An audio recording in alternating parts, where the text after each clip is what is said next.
I bet with Interbet only. They're a fantastic site. I've never had any issues with them. They are very professional. There's never a problem. You deposit money, 2 seconds later it's in your account. You withdraw, which I do very occasionally, and I believe it's also 2 seconds it's in your account.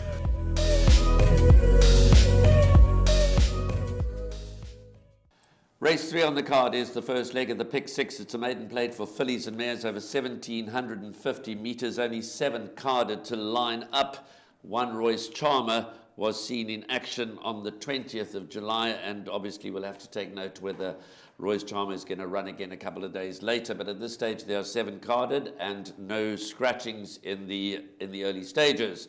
We can have a look at a rerun of number 5, Virginia Sweet, when she ran second on the polytrack at Hollywoodbets Greyville on the 20th of June. And then follows an interview with Glenn Cotson. And a colourful pass to starting to run on. 300 to go, Virginia Sweet. And here comes the favourite now to put on the pressure. Ready to fly. And Ready to Fly now gets alongside Virginia Sweet. And Ready to Fly hit the front. Virginia Sweet tries to fight back. But Ready to Fly's got it all safe and sound.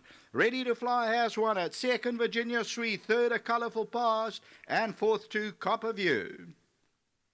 Yeah, look, I haven't really had a chance to study the field, but she's in good form. She really looks amazing. We gave her a little bit of a breather from the last start. We've been disappointed. We thought she would have won her maidens by now. But I think going further is going to be the answer. She's a half-sister to Do It Again by William Longsword. I see some of the Williams like to go a bit of a trip.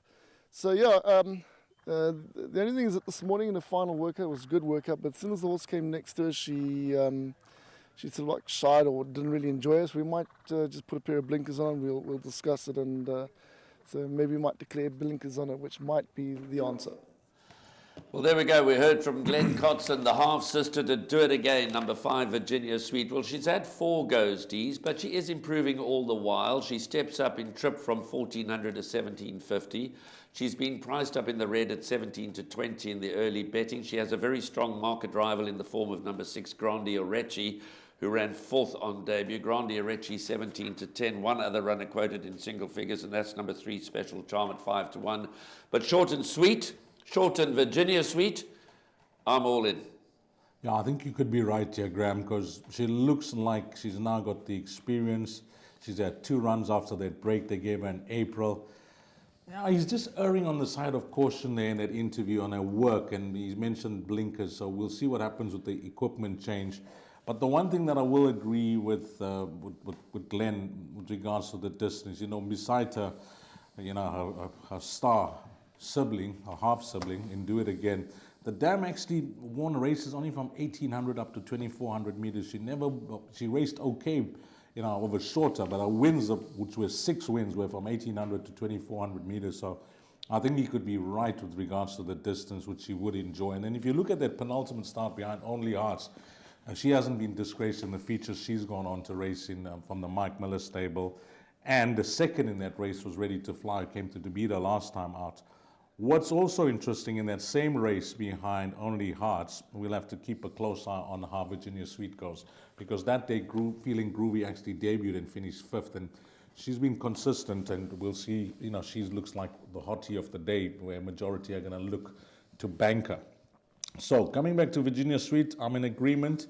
She looks like the right horse. I think she's a firm place accumulator banker. But Grand Orici will have to keep you interested, Graham. That was a very good debut. And it tells you what Gavin thinks of the horse, to just say, I'm going straight into a mile, because she's a full sister to that filly that won midweek called Raspberry Beret, trained by Carl Judson. I think she's now a 2-time winner over a mile. So, the fact that he debuted her over 1,600 meters, she performed so well. She can only come on, and behind Justin Skateson, I think that was also debuting Mvuti. So, 6 Grand Orici, I think there's plenty of scope. She's having a second start, whereas Virginia Sweet, I'm not saying that she's had her chances, but she looks like she's in the right field. So, it looks like a 2-horse race for the Pick 6 Graham.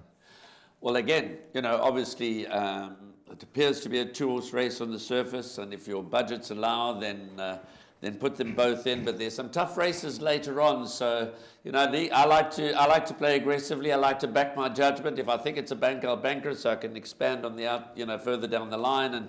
hopefully have the field in the last race running for me, because I think that's a very tough race. So I like to play aggressively because I don't want that smaller percentage. So for me, it's all about number 5, Virginia Sweet. I think she's going the right trip. She's the half sister to do it again. Obviously, healthy respect for number 6, Grandia Ritchie, who made a really promising debut. As Dee said, they do stand out above the other 5 fillies in the race, but I'm all in with Virginia Sweet. My name's Danny Diliberto, founder of Ladles of Love. It was founded back in 2014. Communities we work with are all over the peninsula, and we're working with 138 beneficiaries now. We've grown exponentially. We've been able to do that because of all the kindness that we have experienced from individuals and corporates such as Interbet, who just want to be part of the change.